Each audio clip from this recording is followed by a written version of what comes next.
오늘 또 함께 이 자리에서 예배할 수 있고 또 각 가정에서 예배할 수 있어서 감사드립니다. 오늘 사순절 마지막 끝이죠. 오늘 종료주일이고 내일부터는 고난주간이 시작이 됩니다. 그래서 오늘 예수님께서 예루살렘에 입성하신 날을 기억하고 기념하는 주일이고요. 이번 한 주간 또 특별히 누가 고난 하지 않아도 코로나로 다 집에 계시고 이렇게 어려움을 겪어서 그냥 저절로 고난이 되는 것 같아요. 하여튼 한 주간 동안 예수님의 사랑을 또 깊이 묵상하고 특별히 우리 가정에서 예배하는 성도님들은 가정에서 예배하는 걸로 인해서 하나님을 향한 어떤 그 마음들이 식어지지 않도록 특별히 영성 관리를 잘 하게 되기를 당부하고 부탁을 드립니다. 사람은 제가 그때도 말씀드렸지만 신앙생활은 이렇게 평평한 평지를 걷는 게 아니고요. 이렇게 기울어진 길을 걷는 겁니다. 그렇기 때문에 이렇게 가서 머물러 있으면 머물러 있는 게 아니에요. 머물러 있으면 뒤로 물러가게 돼 있습니다. 끊임없이 올라가지 않으면 안 되는 게 신앙의 길이고 우리가 주님을 따라가는 믿음의 길입니다. 그렇기 때문에 여러분들이 가만히 있는다, 나는 현상 유지한다라고 하면 안 돼요. 현상 유지라는 건 없습니다. 신앙생활에 있어서는 진보 아니면 후퇴입니다. 신앙생활의 길은 바로 그래요. 그래서 여러분들이 각자 집에 계시더라도 더 하나님 앞에 나아가기 힘썼으면 좋겠고 저는 요즘에 그냥 막 잠결에서라도 막 기도하려고 몸부림을 쳐요. 자다가도 또 깨워서 성도들 위해서 기도하고 엎어져서도 기도하고 또 그렇게라도 해야 저도 하나님 앞에 설 수 있기 때문에 또 집에 있다 보니까 독서를 많이 해서 또 좋은 것 같습니다. 요즘 계속 신앙적인 서적들을 읽고 말씀을 묵상하고 설교를 준비하면서 오히려 저는 그걸 통해서도 하나님 앞에 가까이 가거든요. 여러분들도 더 잘해서 우리 거기에 성도님들 한 주, 두 주 뒤가 될지 세 주 뒤가 될지 우리가 함께 모일 수 있는 날이 오겠지만 그때는 모두 성령 충만한 얼굴로 봤으면 좋겠습니다. 우리 각 가정에 있는 분들도 그렇고 우리 옆에 있는 지금 오늘은 이제 정말 와야 될 분들만 왔어요. 최소한의 인원이. 그래서 한번 서로 보시면서 눈으로 이렇게 반갑다고 이렇게 고맙다고 한번 말씀 나눠주시겠습니다. 오늘은 한번 따라하겠습니다. 한평강도의 참 믿음. 네, 한평강도의 참 믿음에 대해서 함께 나누겠습니다. 조지 부시 전 미국 대통령이 현직 시절에 시골에 한 작은 초등학교를 방문했다가 앤서니 핸더슨이라는 초등학교 1학년 꼬마로 인해서 큰 곤욕을 치른 적이 있어요. 이 꼬마가 부시 대통령을 보더니 대뜸 이러더래요. 할아버지가 진짜 대통령이 맞으면 증명해 보세요. 그러더라는 거예요. 교실에 들어갔더니. 근데 여러분 대통령이라는 게 무슨 증명서가 있는 게 아니잖아요. 그래서 순간 부시 대통령이 당황을 타요. 그래서 일단은 뭐 없나 하고 꺼내보니까 운전면허증을 보여줬대요. 그랬더니 꼬마가 여기에 대통령이라고 써있지 않잖아요. 할아버지가 진짜 대통령 맞는 거예요? 그래, 그 다음에는 신용카드를 또 보내주니까 여기도 대통령이라고 안 써져 있잖아요. 그럼 막 이렇게 따지고 들어서 그냥 거기서 쩔쩔쩔쩔 매다가 나왔대요. 그 후에 선글라스를 낀 보디가드들을 가로질러서 대통령 전용 리무진에 오르자 그걸 본 이 꼬마가 그제서야 오! 대통령 맞네! 이랬다는 거예요. 자, 이 예화를 소개하면서 한 번은 곽선희 목사님이 교인들에게 이렇게 말한 적이 있습니다. 여러분이 하나님의 자녀가 되었다는 증거는 무엇입니까? 생각을 보나 행동을 보나 하나님 닮은 데가 하나도 없으면서 말해요. 염치가 없어도 이렇게 없을 수 없습니다. 도대체 뭘 보고 인정하라는 겁니까?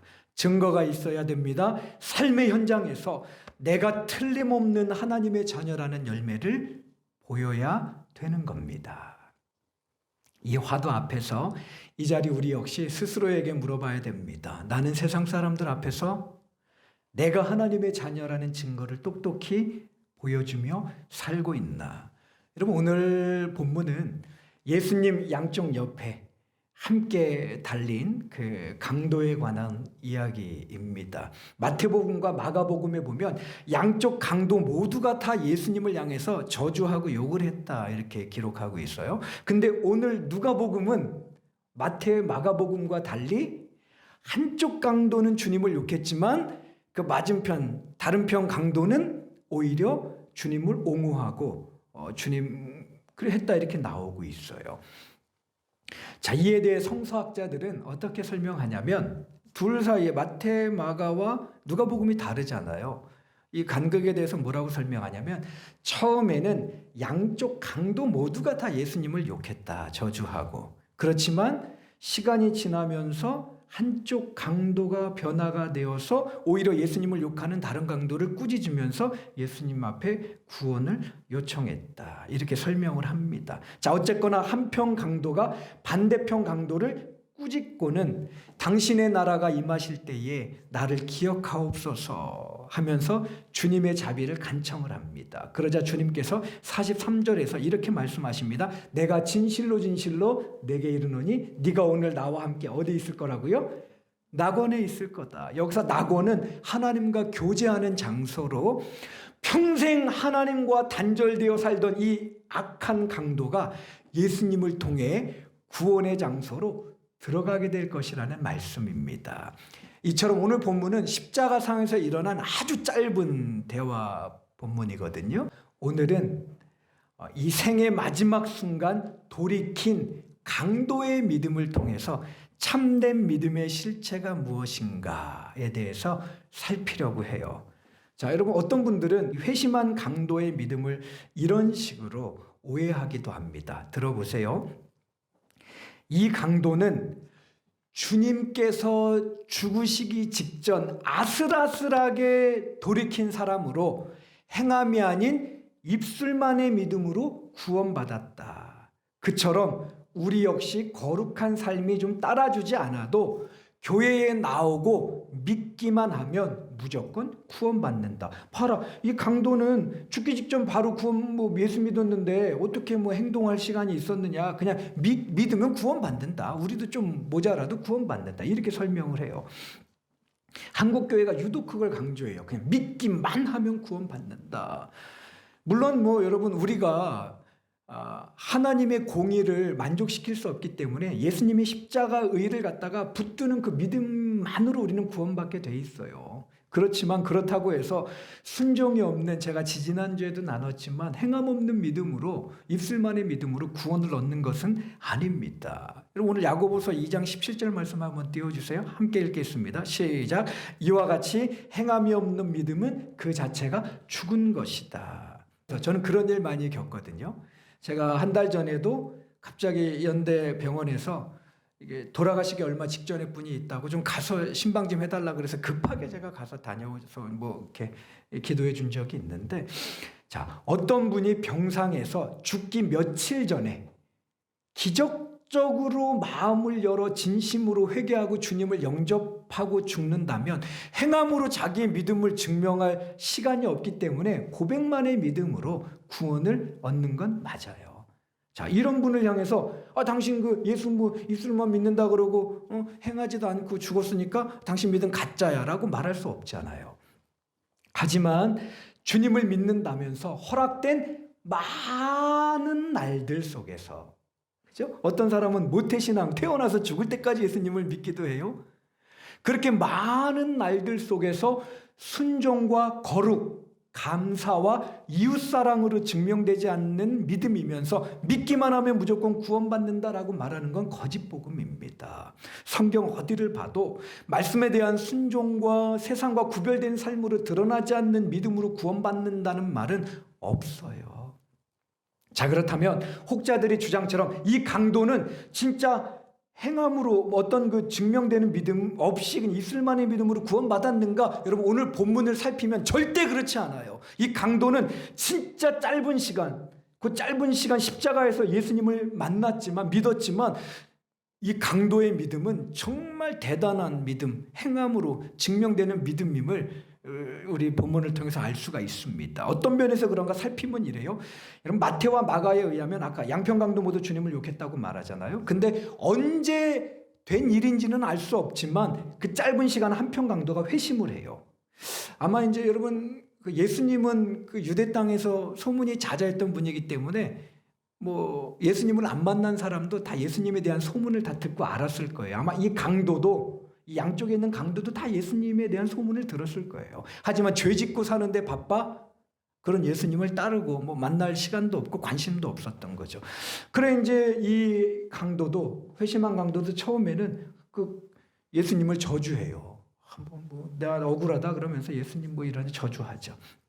하지만 예수님과 십자가에 달려서 예수님이 십자가에 몇 시간 못 박혀 계셨어요? 6시간. 6시간 못 박혀 계시는데 이 6시간 주님과 함께 십자가에 못 박혀 있는 기간 동안 이 강도가 예수님을 바라보면서 심경의 변화가 생기는 거예요. 뭐 사람들이 침뱉고 욕하고 예수님을 저주해도 주님은 고요하신 겁니다. 그러니까 이 강도 생각에 야, 내 듣던 대로 예수님이 고통뿐이 아니시네. 그러다가 예수님께서 십자가상 가상칠언 중에 어떤 말씀이 있어요? 아버지 저들의 죄를 용서해 주옵소서. 저들은 저들이 하는 일을 모릅니다. 이 사건을 듣는 순간 예수님 보통뿐이 아니다라고 하면서 뭔가 이렇게 마음에 이렇게 파도가 조금 일던 이 강도가 거기서 확 깨지게 돼요.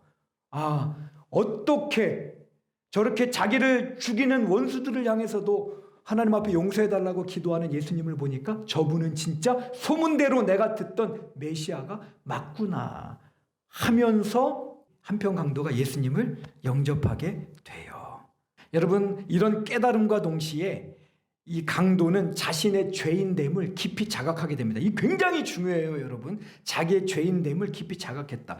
요즘에 8K TV라고 나오죠.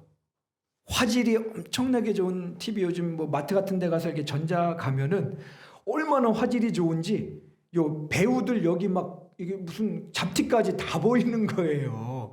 어떻게 저렇게 화질이 좋을까? 여러분, 화질 좋은 8K TV가 배우 얼굴에 미세한 잡티까지 다 보여주듯 죄 없고 흠 없으신 예수님 앞에 자기를 비춰보니까 세상에 자기처럼 흉측한 죄인이 없는 거예요. 그래서 그는 41절에서 이 강도는 이렇게 고백합니다. 우리는 우리가 행한 일에 상당한 보응을 받는 것이니 이에 당연하거니와. 여기까지요. 자, 강도가 뭐라 그래요? 나는, 그 옆에 강도를 향해서 너와 나는 우리가 행한 일에 상당한 보응을 받는 것이니 십자가에 달려 죽는 것은 너나 나나 당연한 일이라는 거예요. 무슨 말이에요? 처음에는 이 강도가 십자가에 달려서는 원망했어요. 나만 재수없게 걸려서 여기서 십자가에 못 박혀 죽는다. 내가 뭔 죄가 있냐? 나만 죄인이냐? 쟤들 다 죄인인데. 이랬던 사람이 뭐라 그래요? 우리는 십자가에 못 박혀 죽을 만큼 그 일이 당연한 만큼 나는 죄인이다. 이 사람이 변한 거예요. 예수님을 통해서 자기의 죄인됨을 깨닫게 된 거란 말이에요. 나는 십자가에 달려 고통스럽게 죽어도 싼 죄인입니다. 여러분, 이거 얼마나 큰 믿음이에요. 이렇듯 죄인됨을 깨닫고 주님께 돌아온 강도에 비해서 오늘 저와 여러분은 어때요? 우리는 죄에 민감합니까? 미국의 한 설교자가 그랬대요. 설교 시간에 자꾸 죄인이라고 지적하며 회개하라 들면 교인 숫자가 떨어지니 가급적 그런 설교하지 말고 하나님은 아무렇게나 살아도 우리를 무조건 사랑하시며 용서하는 분이라고 설교하십시오. 그래야 교인이 늘어요. 얼토당토하는 말 같습니다만 미국뿐 아니라 오늘날 조국교회 강단에서도 회개와 죄인이라는 말이 점점 더 희귀해지고 있어요. 대신 하나님은 우리에게 축복을 다발로 주기 원하는 분으로 긍정의 믿음으로 꿈꾸고 취하면 그 모든 복을 내 것으로 만들 수 있다라고 하는 세속적 승리를 추구하는 가짜 복음이 큰 위력을 발휘하고 있습니다. 이렇게 뒤틀린 복음에 익숙해지다 보니 혹여 설교자가 회개하라고 촉구하면 노골적으로 이렇게 불퉁거리며 불쾌해하는 교인들도 있답니다.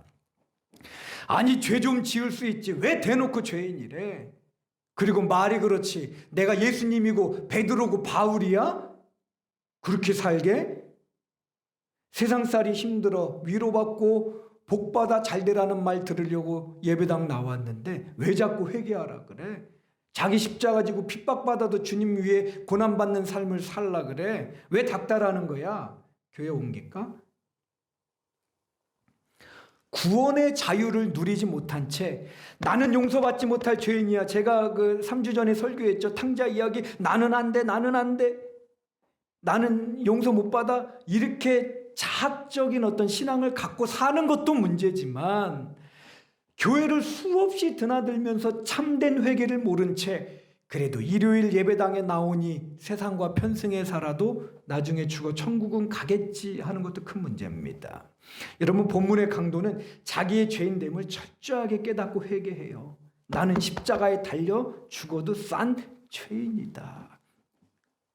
그리고는 그 짧은 삶에서 자신의 믿음이 입술만이 믿음이 아님을 명확하게 보여줍니다. 40절 말씀 한번, 그 증거가 40절에도 나오는데 40절 함께 읽겠습니다. 하나는 그 사람을 꾸짖어 이르되 내가 동일한 정죄를 받고서도 하나님을 두려워하지 아니하느냐. 여기서 회심한 강도가 예수님을 저주하는, 욕하는 강도를 뭐라 그래요? 꾸짖었다, 이렇게 나옵니다. 회심한 강도가 예수님을 변호하고 있는 거예요.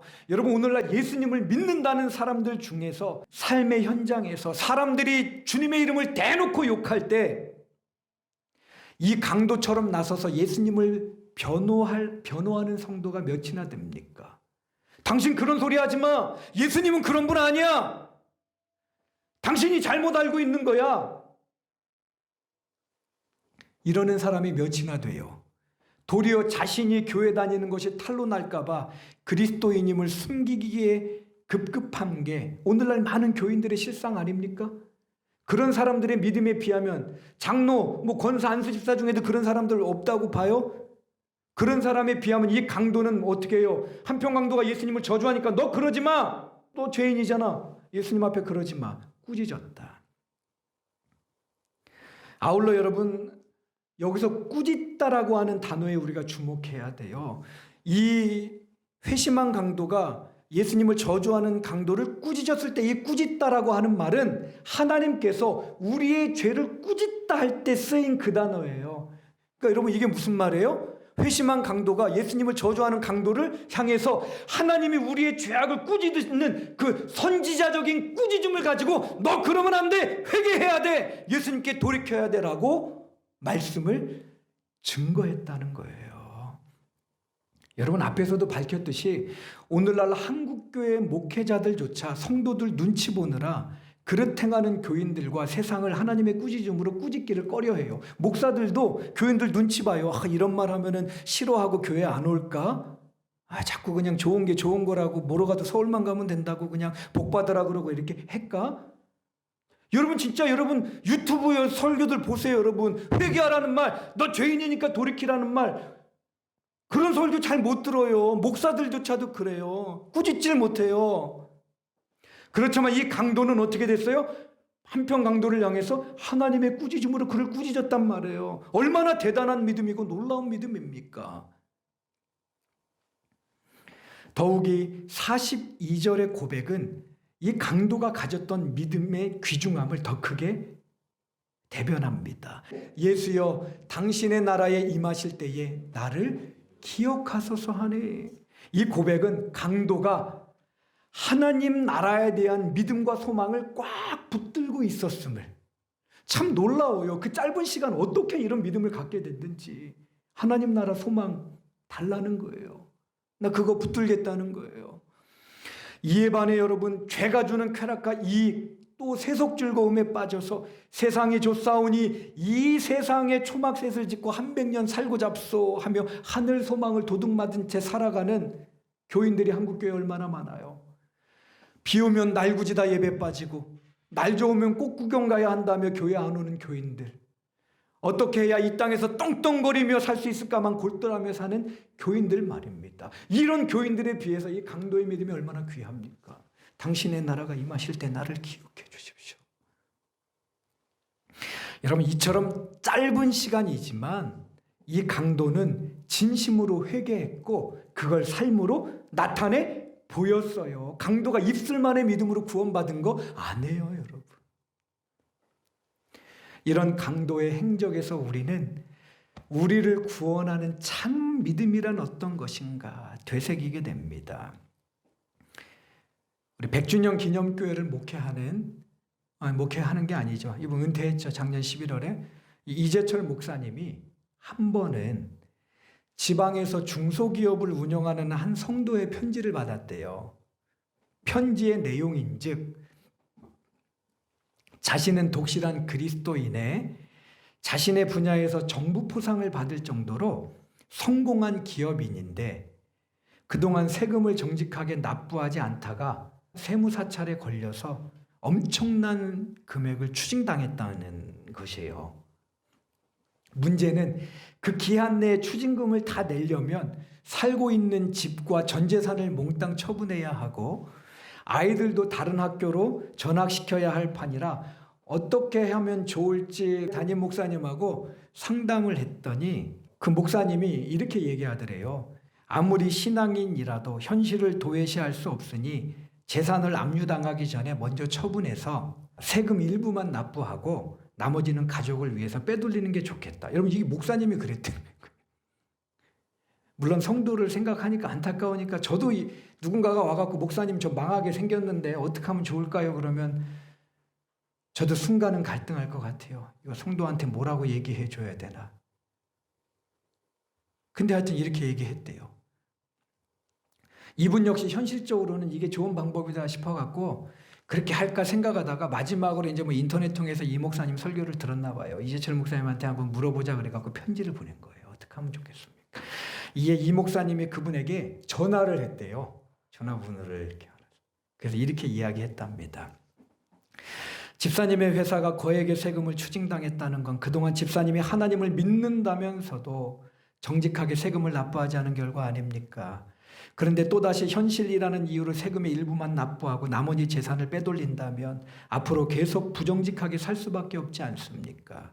그렇게 살아서는 훗날 하나님 앞에 섰을 때 자신의 삶에 대해 후회하지 않겠습니까? 제 답변을 원한다면 집사님 모든 재산을 처분해 정직하게 세금을 납부하십시오. 아이들도 형편에 맞는 학교로 옮기고 리어카를 끌더라도 그리스도인답게 정직한 삶을 시작하십시오. 그러면 당장의 어려움은 있겠지만 하나님께서 반드시 결과를 책임져 주실 것입니다. 집사님, 그리스도인은 현실 속에서 믿음을 지키는 사람임을 절대 잊지 마십시오. 이 일화를 소개한 뒤에 이 목사님은 참신앙에 대해서 이렇게 말했습니다. 하나님을 믿는다는 대부분의 그리스도인들이 믿음과 현실을 분리해 생각합니다. 교회 안에서는 믿음 해도 정작 현실 속에서는 하나님을 좇지 않는 것입니다. 그러나 오해도 착각도 마십시오. 믿음은 현실을 회피하거나 현실에서 도피하고는 몽상 속에서 하나님을 쫓는 것이 아닙니다. 현실을 떠나 믿음은 아예 성립될 수 없습니다. 그리스도인은 현실 속에서 믿음을 지키고 신앙 양심을 지키며 하나님의 말씀을 지키는 사람입니다. 하나님 말씀보다 현실의 이권을 더 중시하는 사람은 아무리 미사여구를 동원해도 참된 그리스도인일 수 없습니다. 예수 그리스도는 몽상 속에서 십자가를 지신 것이 아닙니다. 그분은 현실 속에서 인간의 죄값을 대신 치르기 위해 십자가에 못 박혀 돌아가셨고 현실 속에서 죽음을 깨뜨리고 부활하셨습니다. 현실 속에서 현실의 이권 앞에서 믿음을 지키는 사람을 통해서만 예수 그리스도께서 현실을 새롭게 하시는 이유가 여기에 있습니다. 여러분 어디 이쁘네요. 구원받았다고 확신하면서 구원에 대한 감격과 감사를 잃어버리고는 원망과 불평을 입에 달고 사는 그리스도인도 자기가 구원받은 사람인가 심각하게 의심해 봐야 돼요. 감사해야 될 일 앞에서도 감사할 줄 모르고 또 오늘 이렇게 하루 별일 없이 살아가는 이 평범한 일상이 최고의 기적임도 깨닫지 못한 채 습관적으로 원망 불평하는 교인들, 구원받았다고 하면서 이웃과 창조 세계를 사랑하고 섬겨야 할 대상이 아니라 나의 출세와 성공과 편리를 위해 짓밟고 파괴해도 될 대상으로 여기며 사는 교인, 이 땅의 아픔의 문제에 별 관심도 없이 무관심한 교인, 살면서 움켜쥐기 바빠 좀처럼 주변에 가난하고 소외된 이웃들을 향해 내 지갑을 열 줄 모르는 교인, 이런 사람들은요 내 믿음이 진짜 구원받은 믿음인가 심각하게 의심해 봐야 돼요. 주여 주여 오직 믿음 한다고 구원받는 거 아니라니까요. 여러분, 오래된 신앙 연륜이 내 믿음이 나를 구원할 참 믿음임을 증명하는 것도 아니에요. 종교적 열심이나 거룩한 모양으로 드리는 예배와 찬송, 유창한 기도 실력이 내가 구원받았다는 믿음을 갖고 있다는 걸 증명하는 것도 아닙니다. 장로, 안수집사, 권사 직분이 내가 나를 구원할 믿음을 지녔음을 보여주는 증표도 아니에요, 여러분. 성경에 어디 권사, 안수집사, 장로 되면 구원받는다는 말이 어디 있어요. 물론 목사라고 무조건 구원받았을 것이라고 착각해서도 안 됩니다. 저도 저를 돌아봐야 돼요. 미국의 한 젊은 기자가 납득할 만한 근거를 토대로 미국의 국회의원들은 다 전능하다라고 하는 칼럼을 써서 이제 신문에 내려고 했는데 그걸 위에 선배 편집국장이 이렇게 보더니 이렇게 충고합니다. 야, 기사가 이대로 나가면 항의가 빗발칠 것이 뻔하니 만일을 대비해서 제목을 조금만 바꾸자. 이렇게 제목에 한 문장만 더 추가해라 해서 기사의 제목을 미국의 국회의원들은 모두가 전능하다 해서 이렇게 바꿨대요. 미국의 국회의원들은 한 명만 빼고 다 전능하다. 이렇게 하고 신문기사를 냈더니 진짜 아무한테서도 컴플레인이 들어오지 않더라는 거예요. 여러분 왜 이런 일이 발생한 거예요? 미국에 있는 국회의원들이 상하원 의원들이 다 자기 자신이 그 한 명이라고 생각했기 때문에 그래요. 나 빼고 다 전능함하죠. 착각한 거죠. 나는 예외라고 생각했던 거예요. 여러분 문제는 우리 역시 믿음에 관한 이 국회의원들처럼 큰 착각에 빠질 수 있다는 거예요.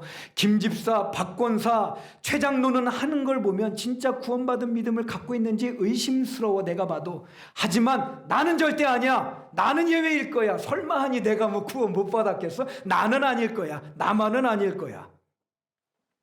하지만 여러분 오늘 내가 무엇라 생각하고 확신하든 말씀에 순종하는 삶과 세상과 확연히 구별된 거룩한 행실, 범사에 감사함과 이웃사랑 창조세계 사랑으로 증명되지 못하는 믿음은 죽은 믿음이요. 그 믿음으로는 누구도 천국 못 갑니다. 본문의 회심한 강도는 믿음의 연조로 치면 기네스북에 오를 만큼 짧아요. 여러분 이 강도 이렇게 구원받는 사람이 어디 있어요? 몇이나 돼요. 하지만 그 경점 같은 시간 속에서 이 강도는 구체적인 행함을 통해 회개에 합당한 열매를 맺은 참 믿음의 사람이었습니다. 이런 강도를 어찌 주님께서 내가 진실로 내게 이르노니 오늘 네가 나와 함께 어디 있을 거라고요? 낙원에 있을 것이다 라고 하지 않을 수 있으셨겠어요.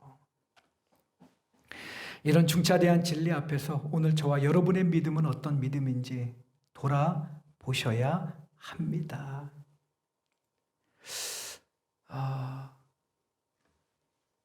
여러분 이 강도가 그렇게 회심하고 나서 어떤 생각을 가장 많이 했을 것 같아요?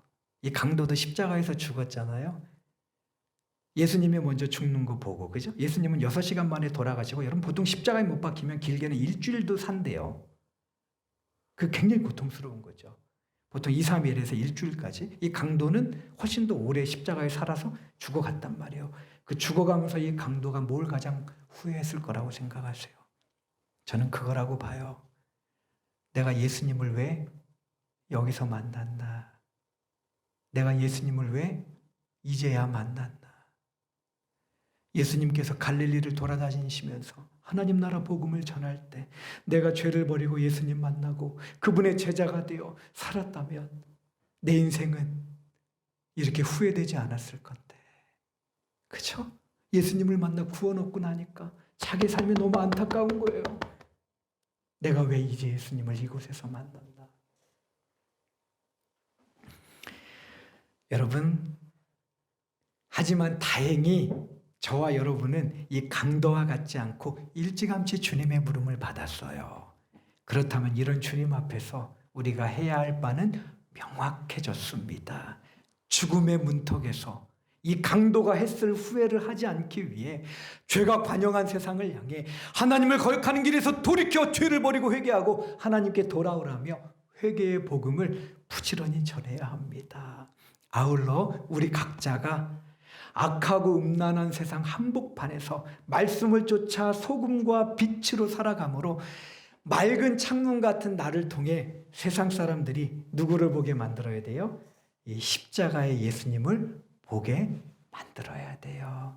그게 여러분 예수님을 믿고 오랜 삶을 허락받은 우리가 감당해야 될 중요한 사명입니다. 이 믿음으로 살아갈 때 우리는 그 믿음으로 구원 얻을 뿐 아니라 나를 통해 세상을 주님께 되돌리는 참으로 복 있는 인생이 될 것입니다. 그 교회 성도 모두가 이런 믿음의 사람이 되시기를 종려 주일 주님의 이름으로 간절히 기원합니다. 같이 기도하겠습니다. 주님 감사합니다. 예수님께서 십자가 지시기 위하여 예루살렘 성에 어린 나귀 타고 입성하심을 기리는 이 종려주일, 오늘 십자가에 예수님과 함께 달려 그 죽음 직전에 극적으로 예수님을 영접하고 구원받았던 강도의 믿음에 대해서 살펴보게 하시니 감사합니다. 입술만으로 구원받은 줄 알았더니 이 강도는 참으로 놀라운 믿음을 가지고 있었습니다. 하나님, 강도는 짧은 시간에도 이토록 아름다운 믿음의 본을 우리에게 보여주었는데 우리는 긴 시간 살면서 얼마나 하나님 앞에 이런 믿음으로 섰는지 돌아봅니다. 하나님, 지금까지 어떻게 살아왔던 이전 것을 기억지 않는 하나님 앞에 우리의 모든 과거는 뒤로 다 던져버리고 세상의 죄를 꾸짖고 나의 죄인됨을 겸손히 인정하며 예수님을 위하여 하늘 소망 가지고 살아가는 참된 믿음으로 살게 하여 주옵소서. 그 증거되는 믿음을 통하여 구원 얻을 뿐만 아니라 우리를 통하여 많은 사람들이 주님께 돌아오는 믿음의 통로로, 은혜의 통로로 일평생 살게 하여 주옵소서. 예수님의 이름으로 기도합니다. 아멘.